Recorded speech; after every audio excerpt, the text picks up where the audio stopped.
अमरावती शहरात 1 दिवसाआड, बडनेरा शहरात 3 दिवसाआड अनेक भागात कमी दाबानं पाणीपुरवठा होतोय, तर काही ठिकाणी 8-8 दिवस पाणीपुरवठाच होत नाहीये।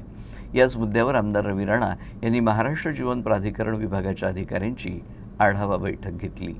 मुबलक पाणी असून सुद्धा पाण्याचं योग्य नियोजन केलं जात नाही, त्यामुळे पाण्याचं योग्य नियोजन करा। तर जे पाणी पुरवठा अधिकारी कर्मचारी पाणी योग्य प्रकारे सोडत नसतील त्यांच्यावर गुन्हे दाखल करा। जे लोक पाणी चोरी करतात त्यांच्यावर देखील गुन्हे दाखल करा, अशा सूचना रवी राणा यांनी महाराष्ट्र जीवन प्राधिकरण विभागाच्या अधिकाऱ्यांना दिल्या।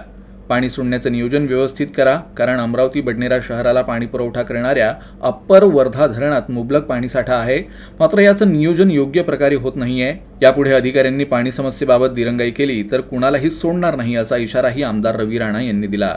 काही लोकांना आता बदल्या केलेल्या आहे। 8-8 वर्षाचे लोक त्या ठिकाणी नागोबासारखे बसले आहे आणि पाणी जर ते पाजू शकले नाही, ते आमदार म्हणून आम्ही पाणी त्यांना लोकांना देऊ शकलो नाही, तर आमचा या पदावर बसून काही उपयोग नाही। म्हणून अशा प्रकारची ताकीद देऊन 2-3 अधिकाऱ्यांच्या बदल्या सुद्धा केल्या, त्यांना या मीटिंगहून हकालपट्टी सुद्धा केली। वेळ आली तर पाण्याचं नियोजन जर केलं नाही तर अधिकाऱ्यावर गुन्हे सुद्धा मी दाखल करेन।